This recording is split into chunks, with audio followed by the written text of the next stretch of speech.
열방은혜교회 8월 28일 성경 본문을 봉독합니다. 설교의 주제는 하나님과 사귀는 삶이고 본문은 요한일서 1장 1절로 10절의 말씀입니다. 태초부터 있는 생명의 말씀에 관하여는 우리가 들은 바요, 눈으로 본 바요, 자세히 보고 우리의 손으로 만진 바라. 이 생명이 나타내신 바 된지라. 이 영원한 생명을 우리가 보았고 증언하여 너희에게 전하노니 이는 아버지와 함께 계시다가 우리에게 나타내신 바 된 이시니라.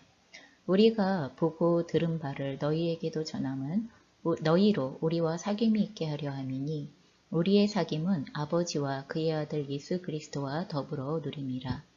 우리가 이것을 씀은 우리의 기쁨이 충만하게 하려 함이라. 우리가 그에게서 듣고 너희에게 전하는 소식은 이것이니 곧 하나님은 빛이시라. 그에게는 어둠이 조금도 없으시다는 것이니라. 만일 우리가 하나님과 사귐이 있다 하고 어둠에 행하면 거짓말을 하고 진리를 행하지 아니함이거니와 그가 빛 가운데 계신 것 같이 우리도 빛 가운데 행하면 우리가 서로 사귐이 있고 그 아들 예수의 피가 우리를 모든 죄에서 깨끗하게 하실 것이요. 만일 우리가 죄가 없다고 말하면 스스로 속이고 또 진리가 우리 속에 있지 아니할 것이요. 만일 우리가 우리 죄를 자백하면 그는 미쁘시고 의로우사 우리 죄를 사하시며 우리를 모든 불의에서 깨끗하게 하실 것이요. 만일 우리가 범죄하지 아니하였다 하면 하나님을 거짓말하는 이로 만드는 것이니 또한 그의 말씀이 우리 속에 있지 아니하니라. 아멘. 우리가 그리스도인으로서의 인생의 길을 걸어가다 보면요, 어느 순간 우리가 제자리를 뺑뺑 맴돌고 있다는 생각이 들 때가 있습니다. 그리고 또 때로는 우리가 길을 잃었다고 인식이 되어지는 그러한 순간도 있습니다. 그래서 길을 가다가 말고 이 길이 맞나? 갑자기 두려워지기도 합니다. 여러 가지 증상들이 이런 상황들을 감지하게 해줍니다.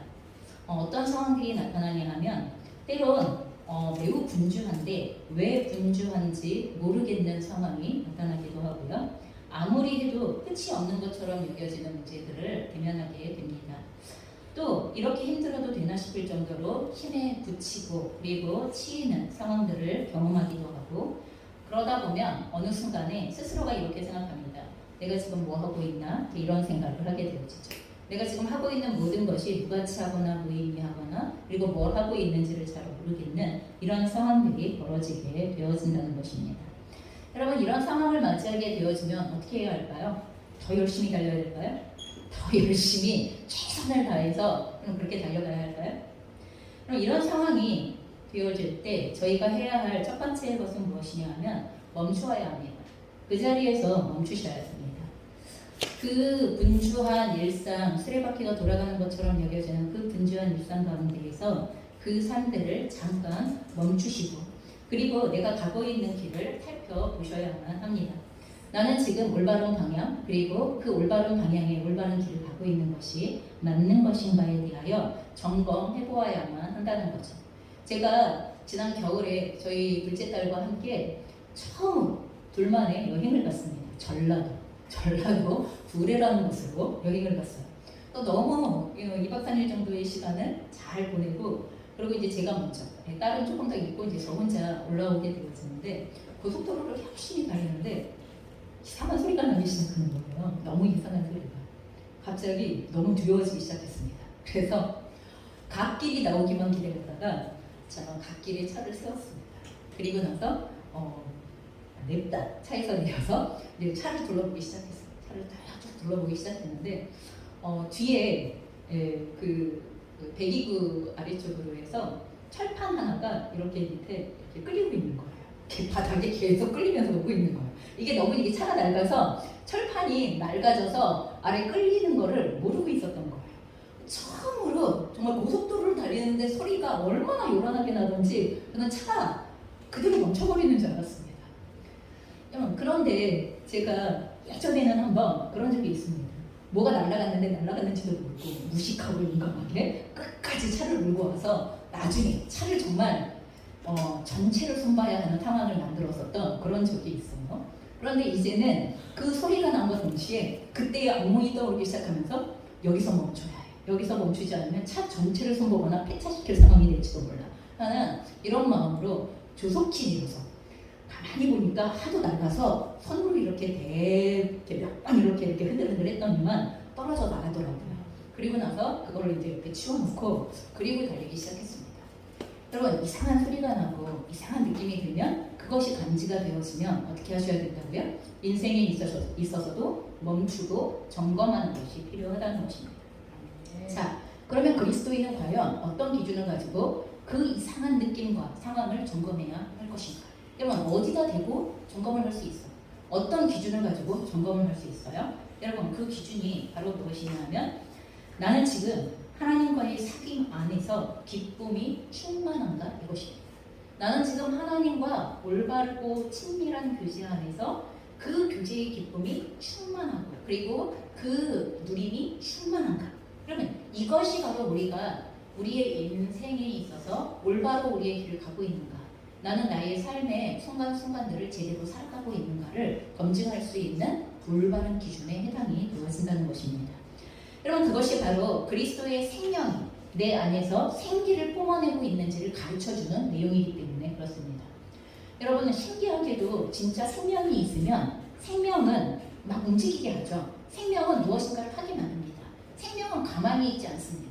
그럼 그 생명이 움직일 수 없는 어떤 상황, 겨울이 되어져도 겨울을 맞이한 생명체들이 땅 속에 우리 눈에 보이지 않는 것 같지만 땅 속에서 움츠리고 있습니다. 그래도 살아있는 겁니다. 살아있다가 봄이 되어지면 다시 몸이 트고 나오기 시작하는 놀라운 능력을 보여줍니다.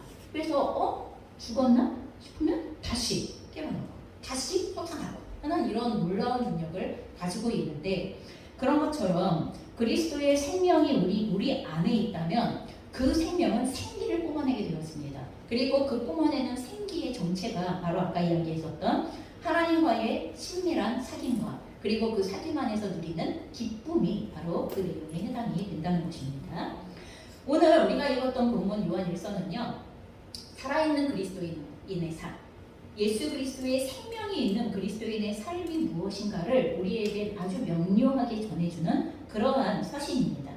여러분, 이 서신은 요한복음을 썼던 사도 요한이 그의 말년에 에베소라는 지역을 중심으로 사역하면서 에베소 교회와 그리고 또한 소아시아 지역의 교회들에게 올바른 신앙생활의 지침 그리고 그 지역 교회들 안에서 신앙생활하는 믿음의 자녀들이 이단의 공격들을 물리치고 진정한 그리스도인으로서 올바르게 성장할 수 있도록 돕기 위하여서 기록한 서신이 바로 이 요한 1서의 내용이에요.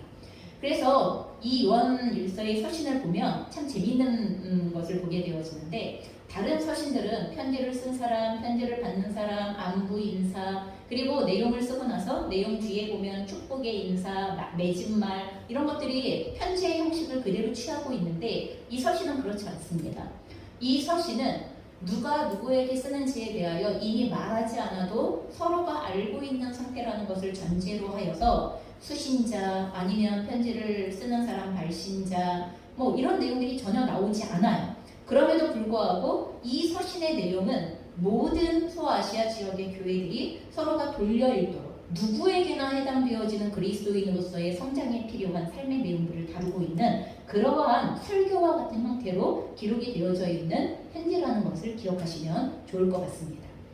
자, 그래서 이 서신에는요, 신앙의 본질을 이루는 내용들이 아주 잘 정리가 되어져 있어요. 아주 짧은 서신이지만 그 짧은 서신 안에 얼마나 임팩트하고 그리고 얼마나 내용이 꽉꽉꽉꽉 담겨져서 신앙의 본질을 우리에게 알려주고 살아있는 그리스도인들이 살아가야 하는 삶의 내용들을 알려주고 있는가를 여러분께서 꼭 돌아가셔서 요한일서 전체를 읽어보셨으면 좋겠습니다. 자, 그렇다면 오늘 우리가 보았던 본문 1장 1절에서 4절의 말씀을 저희가 공동 번역으로 다시 한번 살펴보도록 하겠습니다. 함께 1절부터 4절의 말씀 같이 읽겠습니다. 시작. 우리는 생명의 말씀에 관해서 말하려고 합니다. 그 말씀은 천지가 창조되기 전부터 계셨습니다. 우리는 그 말씀을 듣고 눈으로 보고 실제로 목격하고 손으로 만져보았습니다. 그 생명이 나타났을 때에 우리는 그 생명을 보았기 때문에 그것을 증언합니다. 우리가 여러분에게 선포하는 이 영원한 생명은 아버지와 함께 있다가 우리에게 분명히 나타난 것입니다. 우리가 보고 들은 그것을 여러분에게 선포하는 목적은 우리가 아버지와 그리고 그분의 아들 예수 그리스도와 사귀는 친교를 여러분도 함께 나눌 수 있게 하려는 것입니다. 우리는 충만한 기쁨을 맛보기 위해서 이 글을 써드립니다. 여러분, 여기에서 편지를 쓰는 우리는 사도 요한과 그와 함께 신앙생활을 하는 신앙의 공동체, 교회하고 이렇게 말할 수 있습니다. 그리고 또한 이 본문에서 사도 요한이 말하려는 내용이 무엇이냐 하면 바로 생명의 말씀에 관한 것입니다 라고 이렇게 이야기를 하고 있습니다.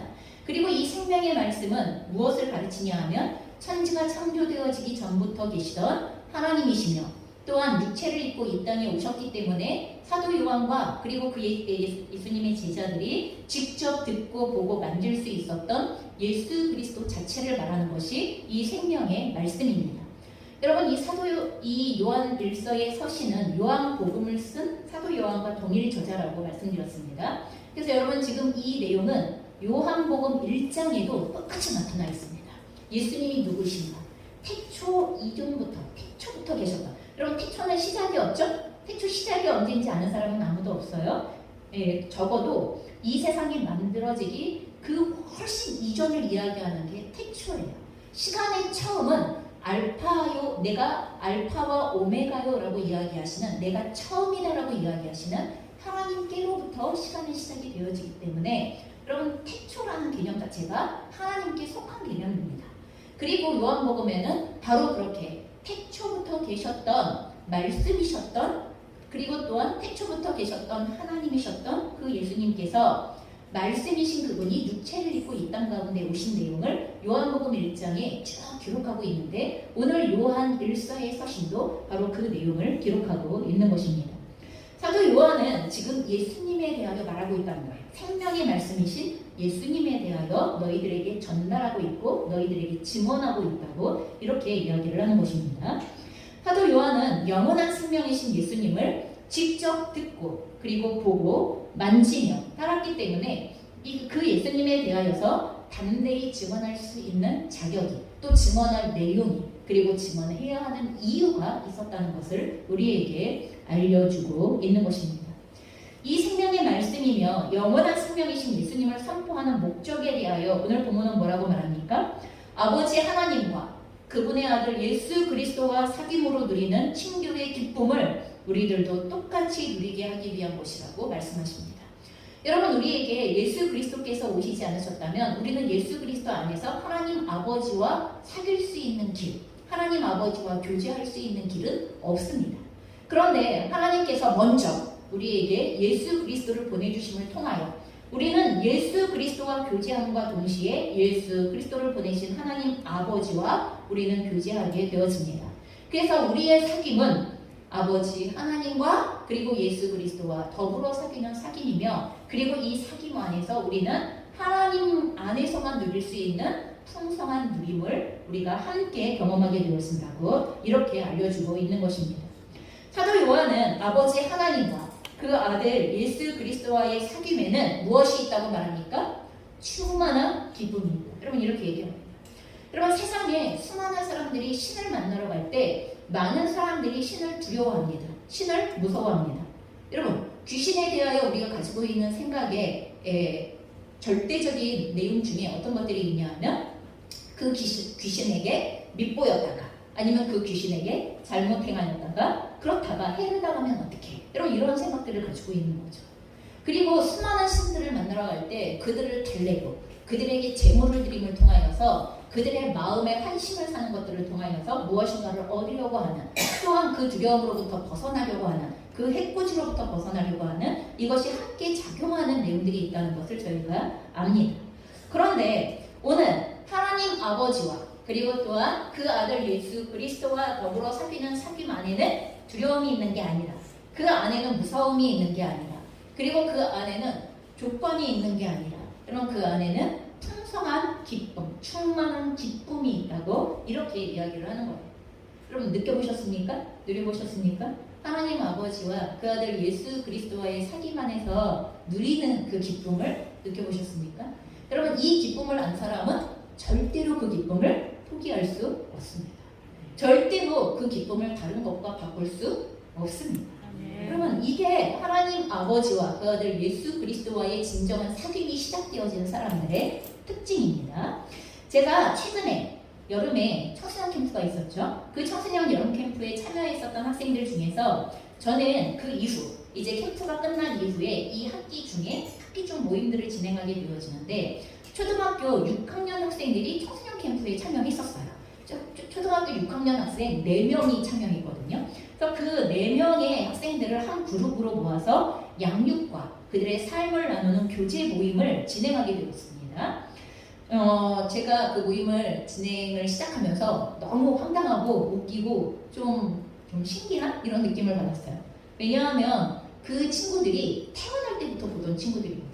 그래서 우리 은식이, 민준이, 수아 이렇게 3명의 친구들은 태어날 때부터 봤고, 충주에 있는 시아라는 친구는 유치부 여기 여름청계학교 같이 연합으로 하러 왔을 때부터 보던 친구이기 때문에 그런 친구들이 자라서 이제 제 딸들은 다 성년이 됐잖아요. 저희 자녀들은 다 성년이 돼서 이제 어른이 되었는데 그때 태어나서 자랐던 이제 6학년이 되어진 친구들을 데리고서 모임을 한다? 하나님의 말씀을 가르친다? 그렇게 생각하니까 시간이 참 빠르다라는 생각과 함께 참 신기하다, 꼬물꼬물하던 것들이 자라서 이제 하나님과 인격적인 관계를 시작할 나이가 되어졌구나 하는 이런 여러 가지 좀 감회가 들더라고요.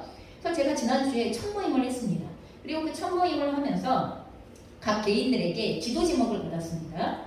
그 4명의 친구들이 한 사람씩 저에게 기도 제목을 보내왔고, 그 중에 한 학생의 기도 제목이 뭐였냐 하면 하나님을 만나게 해주세요 라는 게 기도 제목이었습니다.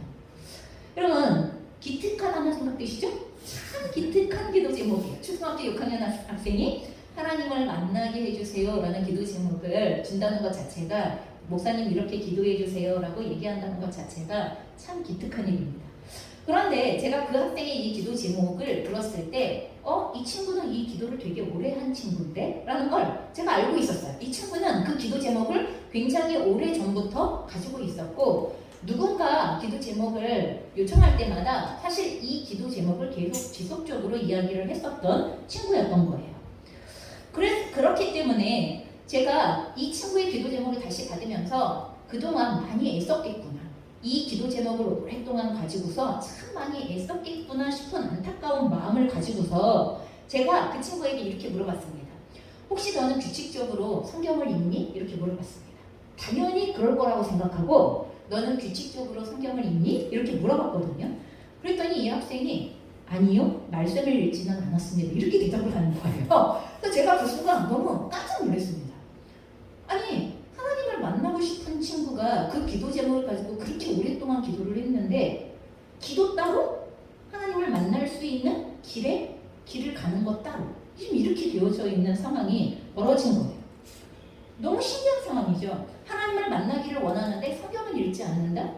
도대체 하나님을 어떻게 만나려고 그러는 거지? 라는 것에 대하여서 갑자기 너무 난감한 마음이 드는 거예요. 아니, 그렇게 오랫동안 기도하면서 성경은 안 읽었단 말이에요? 이게 갑자기 확 이렇게 뒤통수를 치는 것처럼 제 안에 이렇게 다가오기 시작했어요. 근데 신기하게 우리의 기도가 그런 게 되게 많아요. 하나님께 기도하는데 그 기도가 이루어지기 위하여 하나님이 이미 약속해 주신 성경 안에 내용들이 있는 것들이 있거든요.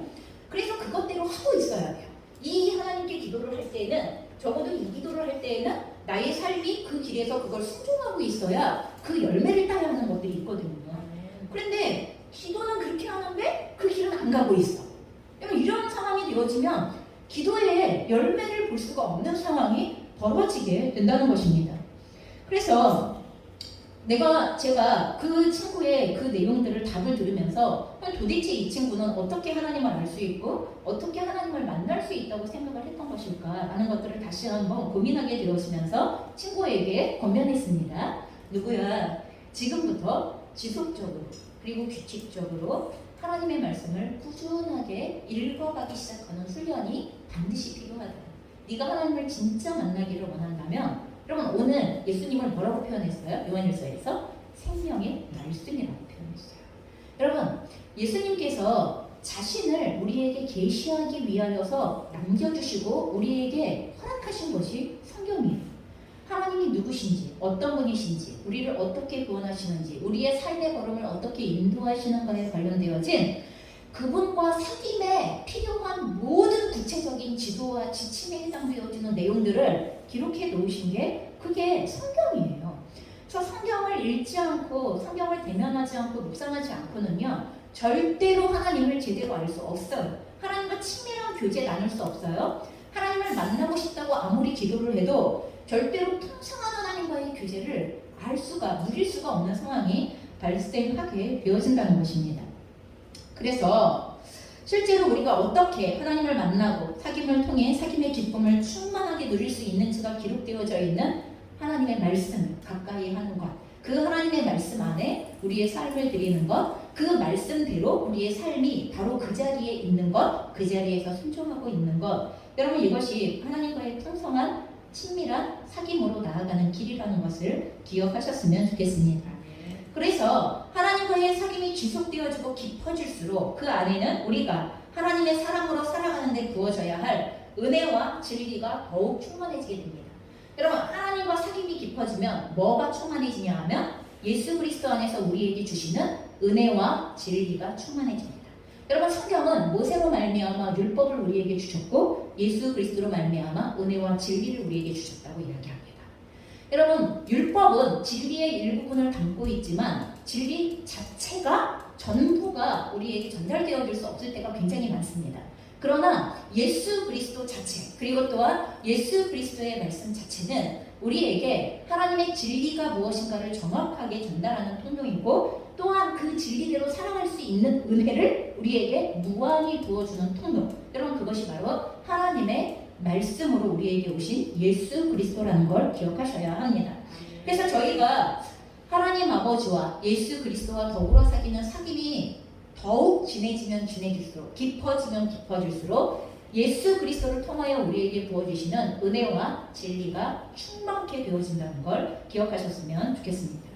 여러분, 그러면 우리가 하나님과 사귐이 시작되어지면 맨 처음 우리의 삶에 어떤 변화가 시작이 되어져요? 하나님과 사귀기 시작하면, 하나님과 교제하기 시작하면, 여러분 우리의 삶의 첫 번째 시작되어지는 변화는 바로 빛 가운데에서 행하게 된다는 것입니다.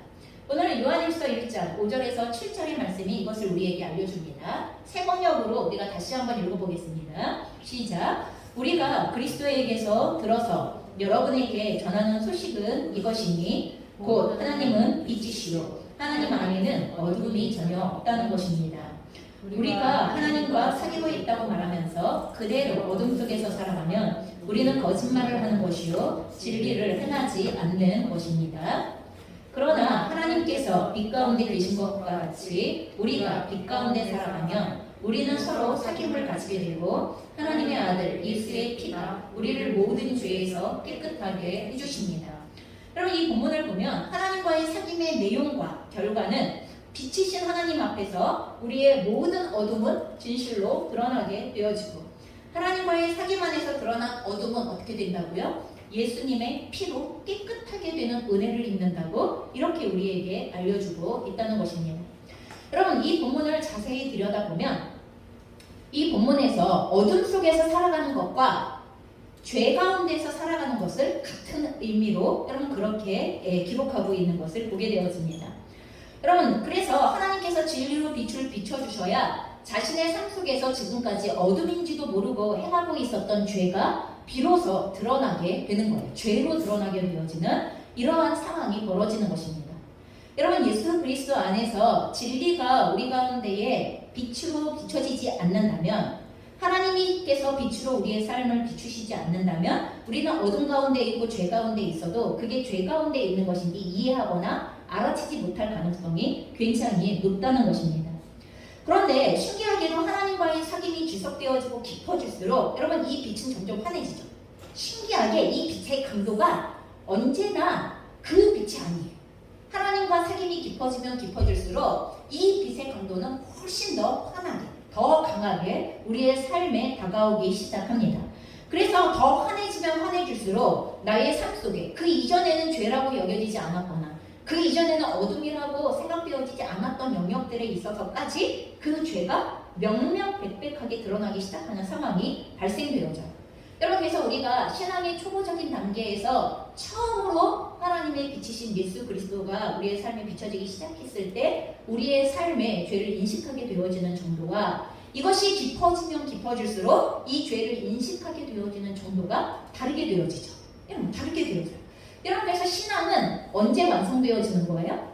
신앙은 죽을 때까지 변하는 거예요. 신앙은 죽을 때까지 자라나는 것이고 성장하는 거예요.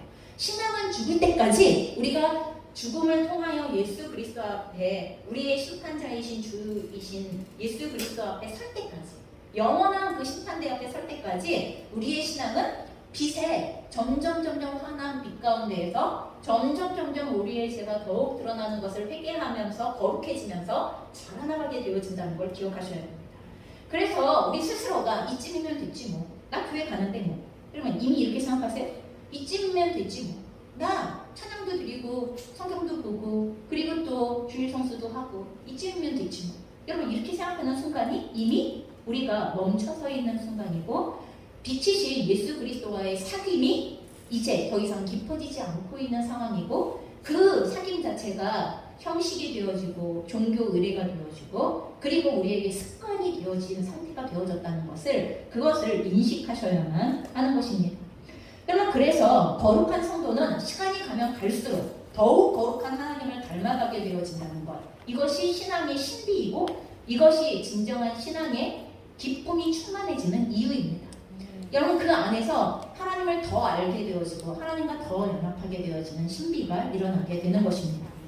그런데 이 하나님과의 사귐 안에서 주시는 은혜가 없이는, 여러분, 예수 그리스도께서 진리의 빛을 비추셔서 그 죄를 죄로 알게 되어졌다고 해도 하나님께서 진리와 함께 은혜를 우리에게 부어주시지 않는다면, 다시 말해서 이 죄를 사유해 주시고 이 죄를 걷어가 주시고 이 죄를 깨끗하게 하여 주시는 은혜를 부어주시지 않는다면, 여러분, 우리는 죄에 눌려서, 죄책감에 눌려서, 그 죄를 알게 되어진 그 무게에 눌려서 아마 신음하면서 죽어가는 상황이 벌어질 겁니다. 이 죄를 해결하지 못하는 그 고통 가운데에서 점점 우리가 말라가기 시작하는 상황이 벌어질 겁니다.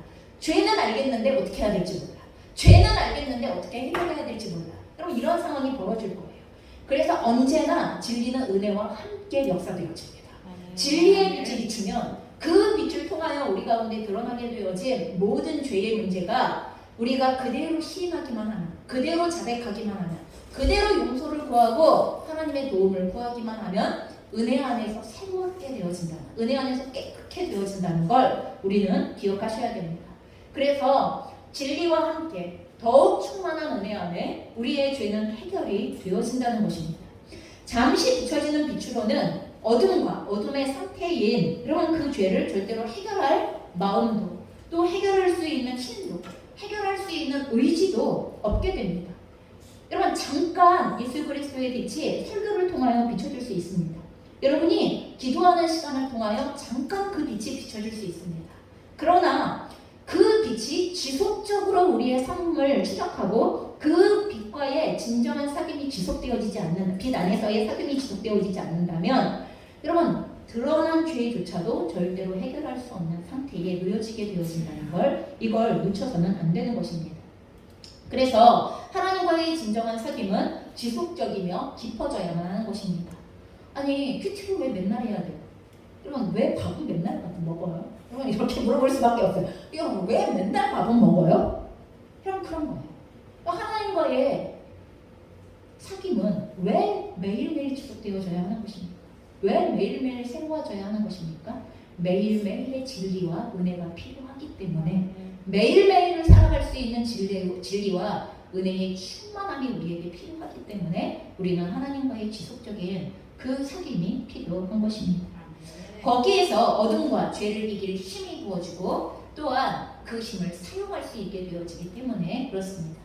여러분, 대부분의 교인들은요, 하나님과의 사귐을 통하여서 빛이 비추어질 때 두 가지의 반응이 나타나게 되어집니다. 요한일서 1장 8절에서부터 10절의 말씀인데 저희가 한 목소리로 한 번 더 읽어보겠습니다. 시작. 만일 우리가 죄가 없다고 말하면 스스로 속이고 또 진리가 우리 속에 있지 아니할 것이요 만일 우리가 우리 죄를 자백하면 그는 미쁘시고 위보자 우리의 죄를 사하시며 우리를 모든 불의에서 깨끗하게 하실 것이요 만일 우리가 범죄하지 아니하였다 하면 하나님을 거짓말하는 이로 만드는 것이니 또한 그의 말씀이 우리 속에 있지 아니하리라. 뒤에 에어컨을 잠깐 꺼주시길 부탁드릴게요. 여러분 첫 번째 반응은 구절처럼 빛 가운데 드러난 죄를 속히 인정하고 용서를 구하면 여러분 미쁘시다는 건 뭐예요? 약속대로 행하신다는 거예요. 하나님의 성품 가운데 신실함을 말하는 단어가 미쁘다는 말에 해당이 되어지는 것입니다. 그래서 이 구절처럼 빛 가운데 드러난 죄를 속히 인정하고 용서를 구하면 신실하신 하나님께서 약속대로 예수 그리스도의 피로 우리의 죄를 사해 주시고 깨끗하게 해주시는 은혜를 우리에게 부어 주신다는 것입니다. 여러분 그래서 다시 그날도 은혜를 입는 거죠. 여러분 우리가 오늘 죄 짓고 오늘 용서를 받고 나면 내일은 죄 안 짓나요?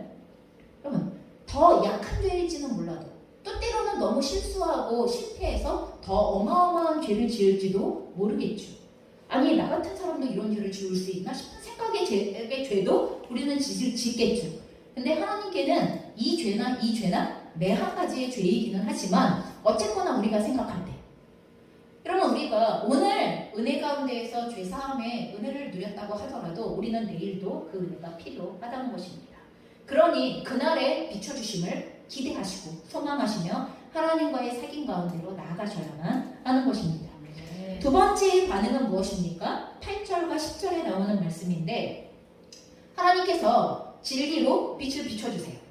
그럼 그 비춰주셔서 우리의 죄가 드러나요. 그런데 그 죄에 대하여 뭐라고 말한다는 거예요? 죄가 없다고 말하는 것 또는 나는 범죄하지 않았다고 말하는 사람들이 있다는 거예요. 이 죄에 대한 반응이 두 번째 내용입니다. 하나님께서 빛을 비추어 죄를 알려주실 때에 많은 교인들의 반응이 이러한 반응들이 나타나는 것이 있다는 것입니다. 이것도 죄인가요? 이게 왜 죄인가요? 세상 사람들은 다 그렇게 사는데요. 그래도 그렇게 살지 않기는 너무 어려워요. 아무리 죄라고 얘기하셔도 저는 그렇게 살지 않기는 너무 어려워요. 전 그게 죄라고 생각하지 않는데요. 그럼 이런 반응이 나타나는 거예요. 하나님의 죄라는 것을 드러내어 죄임을 규정하여 주셔도 나는 그걸 인정할 수 없는데요. 이렇게 얘기한다는 거예요. 나의 느낌은, 나의 감정은, 아니면 나의 이성은, 나의 의지는, 그리고 나의 판단은 나는 그렇게 생각하지 않는데요. 이렇게 얘기해요. 여러분 이게 바로 죄 없다 말하는 사람들의 특징이에요. 여러분 그걸 죄라고 인정하고 싶지 않은 거예요. 왜요? 난 계속 그렇게 살고 싶으니까. 난 계속해서 그 죄 가운데 거하고 싶고 나는 그걸 멈추고 싶은 생각이 없는데 난 여전히 여러분 우리 요즘 이렇게 땡깡을 부리기 힘들죠? 난 여전히 엄마한테 땡깡을 부리고 싶은데 내가 하고 싶지 않은 걸 엄마한테 다 전가시켜서 엄마가 나를 대신에 해줬으면 좋겠는데 내가 지금부터 내가 그거 엄마 할게요 이렇게 얘기하는 순간에 뭐가 되는 거예요? 내가 엄마한테 지금까지 땡깡 부린 거예요. 알면서도 내가 그렇게 했어요. 그리고 이렇게 죄를 인정하고 나면 앞으로는 그렇게 하면 안 되잖아요. 그러니까 이게 싫은 거예요. 우리 애기도 알아. 초등학교 2학년짜리 아이도 알아요. 여러분 초등학교 2학년만 아나요? 여러분 3살짜리도 알아요. 3살짜리도. 그리고 더 많은 나이를 먹은 우리들은 더 알아요. 하나님 내가 그걸 죄로 인정하고 고백하는 순간 난 다시는 그 죄에 손댈 수 없다는 것을 압니다. 손대서는 안 된다는 것을 압니다. 근데 난 그게 싫습니다 이거예요. 그러니 어떻게 해야 되는 거예요? 죄 없다 말해야 되고 그걸 죄라고 누가 그걸 죄라고 말하나요? 이렇게 얘기해야 되는 거예요. 세상 사람들은 다 그거 죄라고 말 안 하던데요. 법도 그거 죄라고 말 안 하던데요. 간통죄 더 이상 법에서는 죄라고 말 안 하잖아요. 근데 성경은 죄라고 말한다는 거예요. 최근에 뉴스가 떴어요. 성당에서 물론 이거는 여러 가지 복합적인 문제가 있기는 한데 성당에 있는 자매가 신부님에게 고해성사를 해야 되는 자리에서 고해성사를 처음 하는 자매가 고해성사가 뭐예요? 라고 이렇게 물어본 거죠. 그랬더니 죄에 대하여서 이렇게 설명을 하셨겠죠? 그리고 그 죄 가운데 특별히 성적인 죄에 대한 어떤 내용들을 그런 것들을 고백하는 거라고 얘기를 하신 거예요. 여러분 이게 요즘 더 이상 목사님들이나 사역자들이 목회 상담을 할 수 없게 되어지는 이유들 가운데 하나인데 여러분 이런 문제가 이제 밖에서는 어떻게 되어져요? 그런 거를 의도적으로 고백하게 하고 그 문제에 대해서 추궁하게 하고 이렇게 하기 시작하면 성추행 아니면 성적인 문제에 대하여서 고발을 할 수 있는 상황이 벌어지는 거예요. 근데 이 신부님이 정상적이지 않으셨는지 아니면 조금 미성숙하셨는지 어쨌거나 그 고해성사의 내용 가운데 죄에 대한 예를 드셨는데 성적인 문제에 대한 예를 드신 거죠. 여러분, 저희가 간통죄가 더 이상 세상에서는 죄가 아니라고 얘기해요. 그러나 하나님의 말씀에 간음은 죄예요. 그렇죠? 그런 죄의 내용이 얼마나 많겠냐는 거예요. 성적인 문제뿐만이 아니라 세상에서는 더 이상 죄라고 말을 안 해요. 세상의 모든 사람들은 야, 이기적인 게 왜 죄야? 이기적인 사랑이 왜 죄야? 그건 당연히 널 지키는 일이지. 그럼 이렇게 얘기를 해요. 근데 하나님의 사랑은 이타적인 거래요. 자기를 내어주는 거래요. 그렇기 때문에 그 이기적인 사랑의 어느 기준이 우리가 하나님의 빛 가운데에서 성장하다 보면 어느 순간에 걸리게 돼 있어요. 그렇죠? 네가 너를 위하여서가 아니라 주를 위하여 살 수 있겠니? 그럼 이렇게 말씀하시기 시작하는 순간이 오면 우리는 그 순간 그 이기적인 사랑의 죄라는 것을 대면하게 되어져요. 근데 그렇게 했다가 내가 나를 부인하고 자기 십자가를 지고 가야 하는 상황으로 들어가야 돼요. 그렇죠? 그 걸음을 걷기 시작해야 돼요. 근데 그건 싫어요. 그러니 그 경계선에서 방어막을 치죠. 어떻게 방어막을 쳐요? 세상에서는 이걸 죄라고 말하지 않아요. 교회를 다니는 수많은 사람들도 그렇게 살지 않아요. 장로님도 목사님들 중에서도 그렇게 살지 않아요. 근데 왜 저는 그렇게 살아야 돼요? 여러분, 이게 죄 없다 말하는 우리들의 태도입니다. 여러분, 우리가 얼마나 개인적인 우리의 삶에서 각자에게 하나님께서 찾아와 그 친밀한 교제, 깊은 색인 가운데서 각자에게 말씀하시고 빛 가운데에서 들춰내고 계시는, 또한 드러내어 보여주시는 죄의 내용은 깨끗해지라고, 그렇죠? 그 죄의 무게를 내려놓으라고, 그리고 깨끗하여지고 거룩한 가운데에 더 깊은 사귐으로 나에게 나아오라고 알려주시는 것이지만 우리는 그 앞에 방어막을 치고 더 이상 이 이상 손대지 마세요. 더 이상 이 이상의 내용에 대해서 죄라고 규정하지 마시고 죄라는 말 자체를 하지 마세요라고, 여러분, 이렇게 우리가 하나님 앞에 단도리를 지기 시작하는 상황이 벌어진다는 것입니다.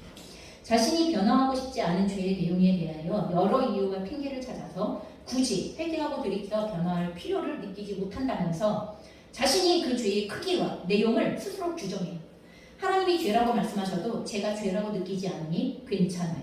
여러분, 이렇게 이야기한다는 것입니다. 그러면서 여전히 그 죄와 함께 착한 삶을 우리는 살아갑니다. 여러분, 10절에 이런 사람들은 하나님을 거짓말하는 이로 만드는 것이라고 이렇게 말씀합니다.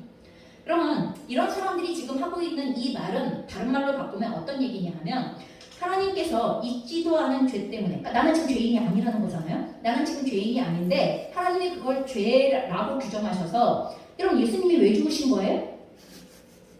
여러분, 예수님이 왜 죽으셨어요? 그 죄 때문에 죽으신 거잖아요. 그 죄를 사하시기 위하여 죽으신 거잖아요. 그런데 하나님께서 예수 그리스도를 그 죄 때문에 우리를 위하여 보내신 그 자체가, 여러분, 이건 거짓이 되어버리는 거예요.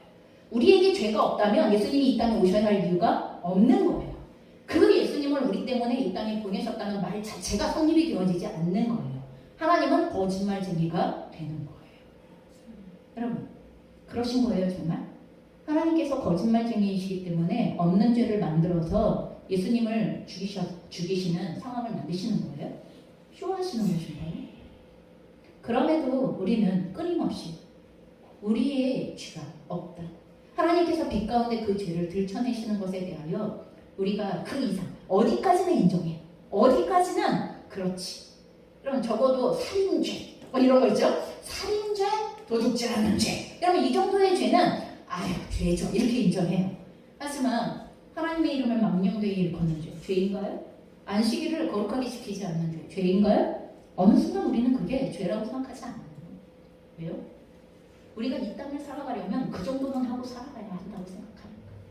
이 땅에서는 그 정도는 하고 살아야 문제가 되지 않는다고 생각합니다. 타협하는 선이 생길 때마다 이제 그건 더 이상 나에게 하나님 앞에서 죄가 아닌 거가 되어지는, 스스로 죄에 대한 규정을 내리기 시작한다는 것입니다. 그러니 하나님을 거짓말하는 자로 만든다는 것입니다. 나는 구원받을 자리가 없어요. 죄로부터의 구원이요? 나는 더 이상 구원받을 죄가 없어요. 여러분 이렇게 말하는 우리의 모습을 우리는 대면하는 것입니다. 사람들은 하나님의 말씀, 진리를 계속 저울질합니다. 내가 인정하고 받아들이고 싶은 죄와 내가 거부하고 상관없이 살고 싶은 것 사이에서 그럼 계속 저울질합니다. 그래서 하나님과의 사귐이 별 의미가 없어지기 시작해요. 이제 하나님께서 빛을 비춰주셔도 그게 내 삶에 아무런 변화를 일으키지 않습니다. 하나님이 뭐라고 말씀하셔도 더 이상 나의 삶에 아무런 변화도 일어나지 않아요. 딱 그 자리에서 방어막을 구축했기 때문에 더 이상은 아무 쓸모가 없어져요. 빛이 비춰지는 것 자체가. 그 이상의 빛은 절대로 비춰질 수 없습니다. 여러분 그래서 우리의 인생이 맴도는 겁니다.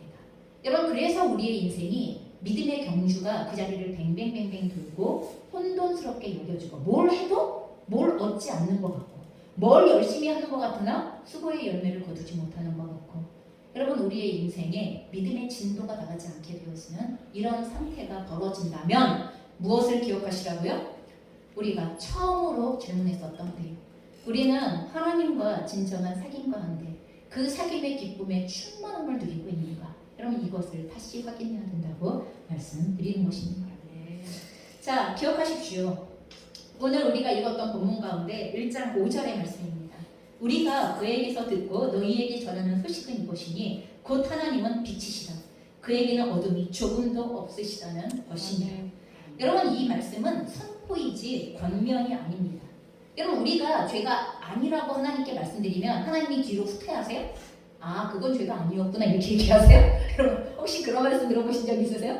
하나님 그건 제 생각에 죄가 아닌데요? 이렇게 얘기하면 그래 죄가 아니었지? 여러분 이렇게 얘기하세요? 그럴 리가 없어요. 그러면 빛이 비추는데 그냥 빛은 빛인 거예요. 여러분 이 빛의 내용이 달라질 수가 없어요. 진리의 내용이 절대로 달라지지 않습니다.